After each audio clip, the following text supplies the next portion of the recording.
కామారెడ్డి జిల్లా వ్యాప్తంగా భారీ వర్షం కురిసింది. పలు ప్రాంతాల్లో రాకపోకలు స్తంభించాయి. తాజా పరిస్థితిని మా ప్రతినిధి జైపాల్ని అడిగి తెలుసుకుందాం. జైపాల్, కామారెడ్డి జిల్లాలో వర్షాల పరిస్థితి ఎలా ఉంది? శిరీష, నిన్న అర్ధరాత్రి నుంచి కామారెడ్డి జిల్లాలో వర్షం దంచుకొట్టింది. వాగులు వంకలు పొంగి ప్రవహిస్తున్నాయి.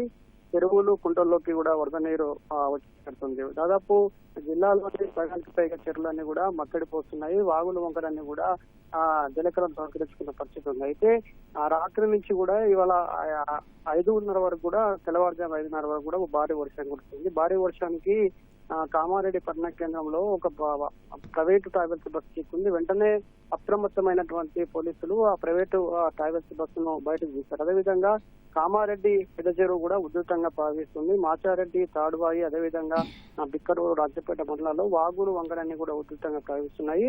దీంతో పలు గ్రామాలకు రాకపోకలు నిలిచిపోయాయి. అదేవిధంగా ఎల్లారెడ్డి నియోజకవర్గంలో కూడా భారీ వర్షం కురుతుంది. ఎల్లారెడ్డి నియోజకవర్గం లింగంపేట వద్ద పాములవాగు ఉధృతంగా ప్రవహిస్తుంది. దీంతో లింగంపేట గ్రామాలకు రాకపోకలు నిలిచిపోయాయి. అదేవిధంగా ఆ పిట్ల మండలంలో కూడా కాకివాగు ఉధృతంగా ప్రవహిస్తుంది. పిట్లం, అదేవిధంగా కంబాపూర్ ఆయా గ్రామాలకు కూడా రాకపోకలు నిలిచిపోయాయి. పిట్లం, అదేవిధంగా బాన్సువాడ మండలంలోని మొగలాలపల్లిలో అనేక ఇళ్లలోకి వరద నీరు చేరింది. దీంతో రాత్రి రాదే అక్కడ ఉన్నటువంటి కుటుంబ సభ్యులు వారంతా కూడా బంధువులు వారి బంధువుల ఇళ్లకు చేరుకున్నారు. అయితే గత ఏడాది వరద ముప్పును దృష్టిలో ఉంచుకొని అధికారులు ఎప్పటికప్పటికి అప్రమత్తం అవుతున్నారు. కింది స్థాయి ఉన్నటువంటి క్షేత్రస్థాయిలో సిబ్బందికి, అదేవిధంగా గ్రామ పంచాయతీ అధికారులకు సూచనలు చేస్తున్నారు.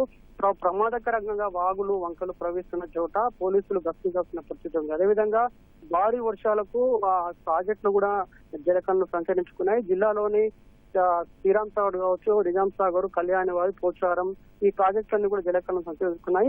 ప్రస్తుతము నిజాం సాగర్ ప్రాజెక్టుకు 6,600 క్యూసెక్ల వరద నీరు చేరుతుంది. నిజాం సాగర్ ప్రాజెక్టు పూర్తిస్థాయి నీటి మొత్తము 17.8 టీఎంసీలుగా ప్రస్తుతము 8 టీఎంసీలకు నీటిలో చేరుకుంది. అదేవిధంగా పోచారం ప్రాజెక్టు కూడా నిండుకుండను సంతరించుకుంది.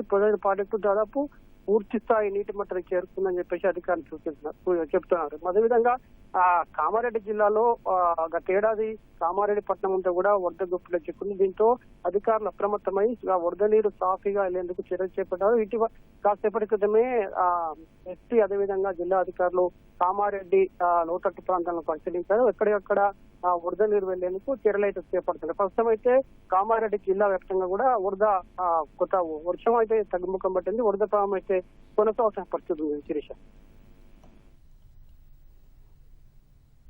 ధన్యవాదాలు జైపాల్.